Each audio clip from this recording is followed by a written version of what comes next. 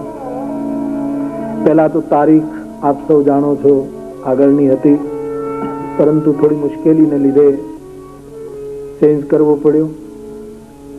આમ તો સારો યોગ કે ચૈત્ર માસમાં ભગવાનની કથા યોજાય. એક જરૂર મને પણ મનમાં ચિંતા હતી કે પરીક્ષાનો એક થોડો કાળ સાથે સાથ છે, પરંતુ આજે જ મને હમણાં આપણા આદરણીય શિક્ષણ મંત્રી શ્રીએ પણ કહ્યું કે બાપુ 2 દિવસ બહુ સારી રીતે પૂરા થયા છે અને આપણે બધા જ પ્રાર્થના કરીએ કે બધું જ બહુ સારી રીતે, એટલે કે કથાને લીધે ચિંતા હતી કે બધા લાભ નહીં લઈ શકે, પરીક્ષાનો પેલો સમય છે, એટલે પણ બધું સારી રીતે ભગવાન, એટલે કે બહુ સારો યોગ ચૈત્રમાં, અને પરિણામે આપણે આ કથા અહીંયા લાવી શક્યા. આવતીકાલથી હવે રોજ, આજ તો કેવલ પ્રારંભિક વાતો કરવાની હતી, આવતીકાલથી પ્રસંગમાં પ્રવેશ કરીને ક્રમશઃ કથા પણ લઈશું.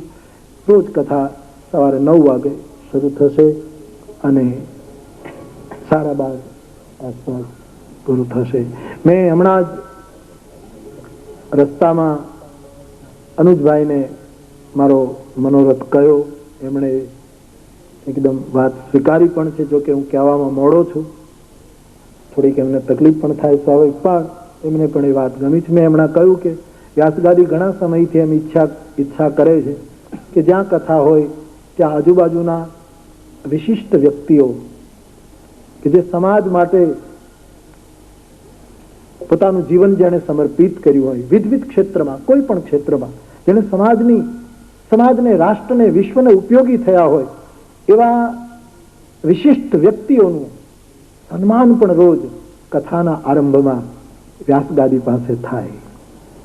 તેમ હમણાં જ મુંબઈનો એક સારો પ્રયોગ એ રીતે થયો કે દરેક ક્ષેત્રના વિશિષ્ટ વ્યક્તિત્વો કે જેણે બિલકુલ તટસ્થ ભાવે સમાજ કલ્યાણ માટે, સમાજના વિવિધ ક્ષેત્રમાં જેણે યોગદાન આપ્યું હોય, એનું સન્માન પણ રોજ પ્રારંભમાં થાય અને પછી કથા. એ વાત મેં રસ્તામાં કરી. એમણે કહ્યું કે નહીં બાપુ, જરૂર એક દિવસમાં કંઈક વિચારી. અને આમ જે રીતે ગણો એ રીતે પણ પહેલું સન્માન તો પૂજ્ય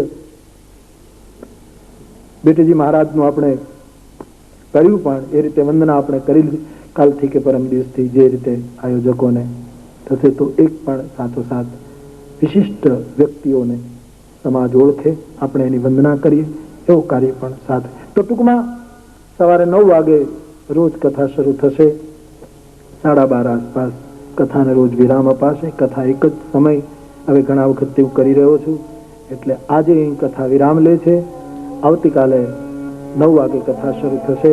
જય જયકાર થાય એના પહેલા પવન તનય સંકટ હરણ મંગલ મૂરતિ રામ લખન સીતા સહિત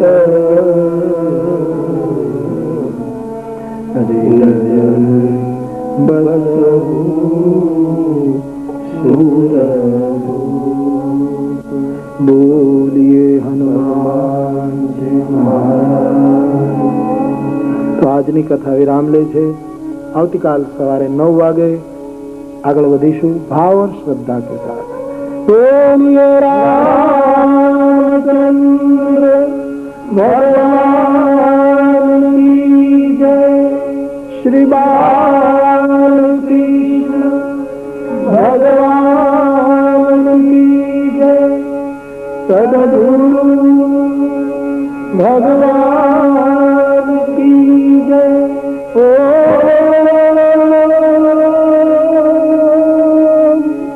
नमः पार्वती पते हर हर महादेव.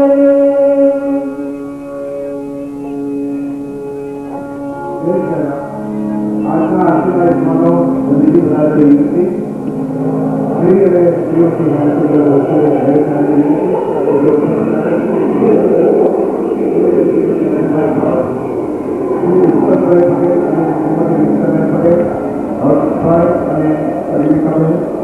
અરવિંદભાઈ પટેલ અને ડોક્ટર મમતાબેન જણાબેન સાથે ભૂપેન્દ્રભાઈ પટેલ અને યોગેન્દ્રભાઈ પટેલને પણ વિનંતી કરવાની.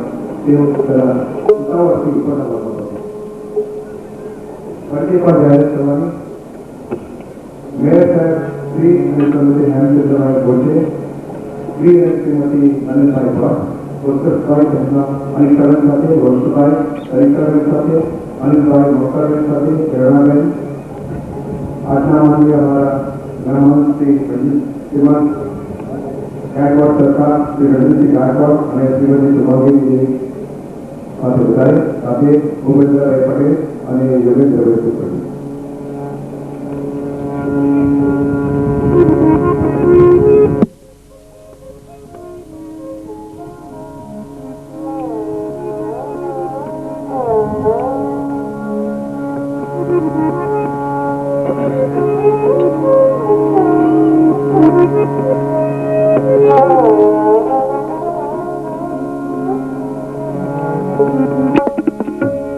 आरती श्री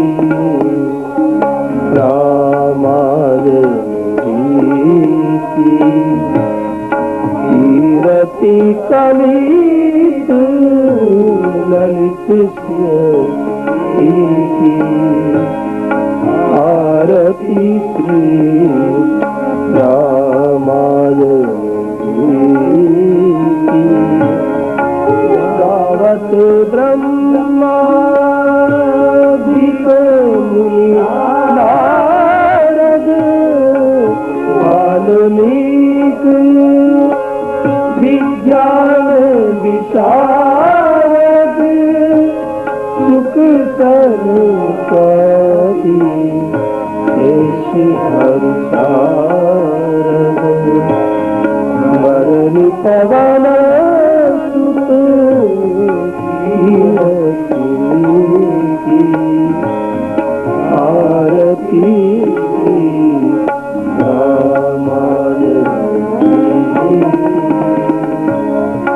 गावत वेद पुराण अष्ट दस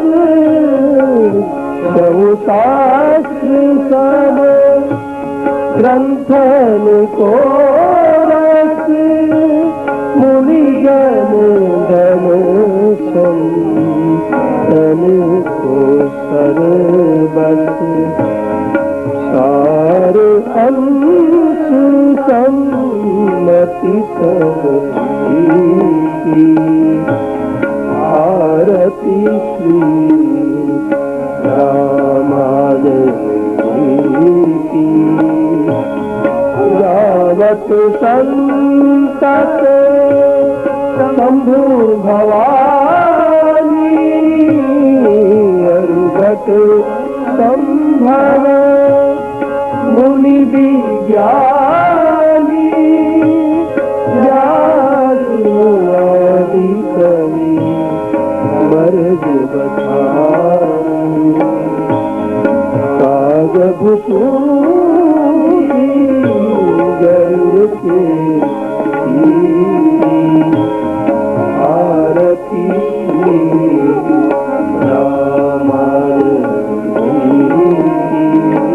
रामायणी मन हरणी रस की सुभग श्रृंगार मुक्ति सुमति बनन रोग भव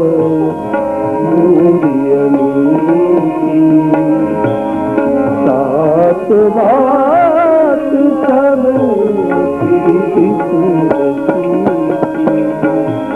आरती श्री रामायणी